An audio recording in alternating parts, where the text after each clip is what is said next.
Thailand's deep south is often in the news for the wrong reasons.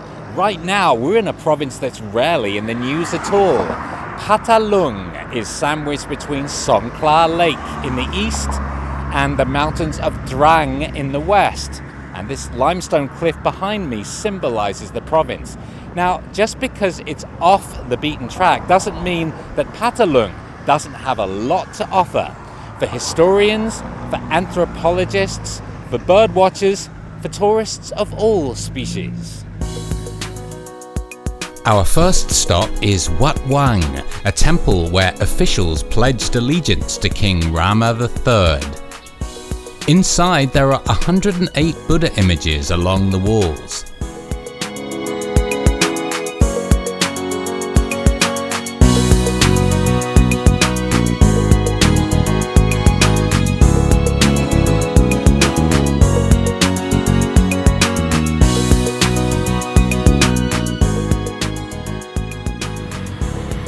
The city of Phatthalung itself looks unremarkable with its train station and white concrete architecture. But right in the center, a real treat awaits.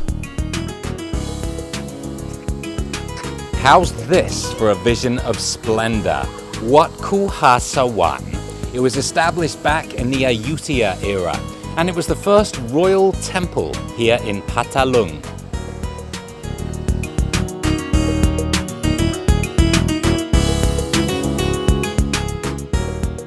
The temple extends into a cave, and it's fully furnished with Buddha images, including this long reclining Buddha.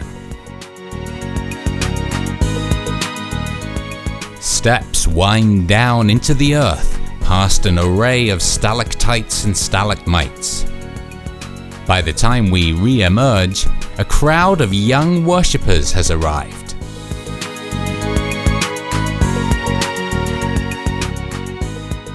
Now we head into the countryside of Phatthalung province, reaching a unique kind of orchard. This is a zalaka fruit, a native of Indonesia that is thriving here in southern Thailand. The trees look pretty scary, but the fruit is actually quite delicious. As I'll find out myself if I manage to peel it, finally. Okay, so how do I peel it? น้องจะบอกยังไงครับ like this แบบนี้โอ้ยไม่ใช่ใช่ไหมครับทำผิดแล้วโอ้ย Okay, but let me taste it.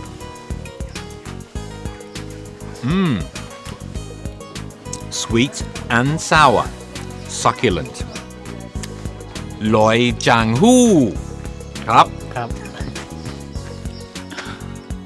The zalaka takes 9 months to gestate, so here at Uncle Tan's garden, you can plant your own and come back 9 months later for the birth of the fruit. From here, we're headed upwards, first by van and then on foot. Our guides are native Sakai tribe members, and they're leading us to their current home village.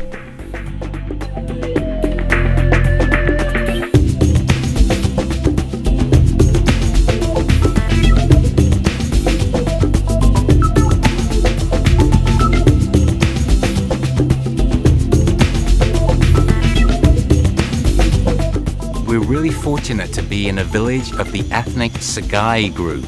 They're a tribe indigenous to the jungles of southern Thailand. They're hunter-gatherers, and their staple diet includes a kind of wild potato and wildlife. They catch their prey by shooting poison darts out of these bamboo cylinders.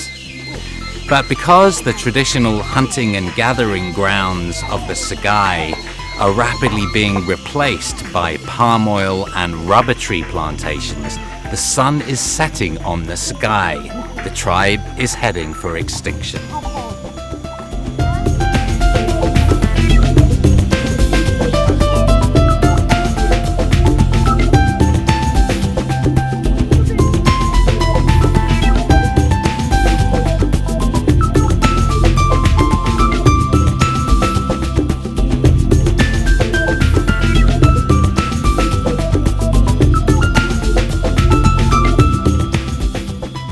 As you can see, this is not a permanent settlement. The houses are made out of palm oil leaves, and the cooking and the sleeping happens underneath.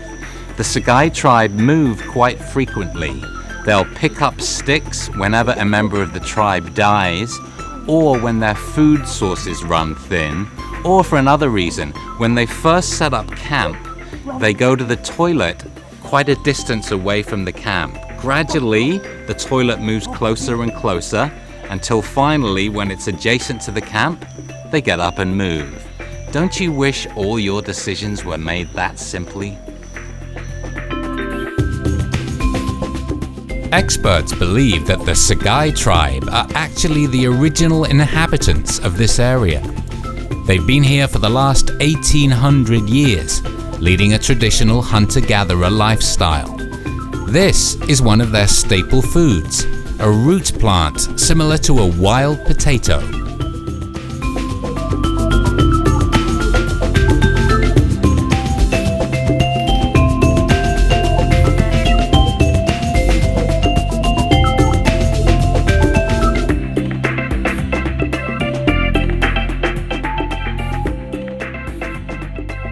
It was really interesting trekking up the mountain, crossing the river, through the jungle to see the Sakai village.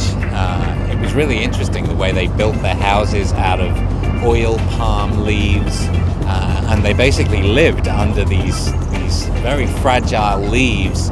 They cooked underneath there, they slept underneath there, and it was great to actually see how they lived, how they hunted for birds and other animals by blowing poison darts through these long bamboo cylinders.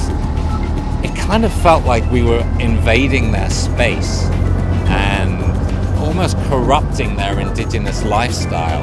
Like, how can you really be an indigenous tribe and live a normal life when you've got camera-toting Westerners like us barging in and saying, so what's it like to live like a native, never with no contact with the outside world? Well, of course, we're actually ruining that contact with the outside world. So it was a contradiction. It felt like a bit of an invasion of privacy. It was also a real honor and privilege to be able to witness something like that so up close, really get involved, get up close and personal with a completely different lifestyle. Can you imagine deciding on moving house because your toilet has gradually got closer and closer to your house, and that's when you decide to move? You don't have to figure out whether you can pay your mortgage or whether you want to upgrade because your salary's risen. Making your life based on simple decisions like that, completely different world, a real honor and privilege to be able to experience that.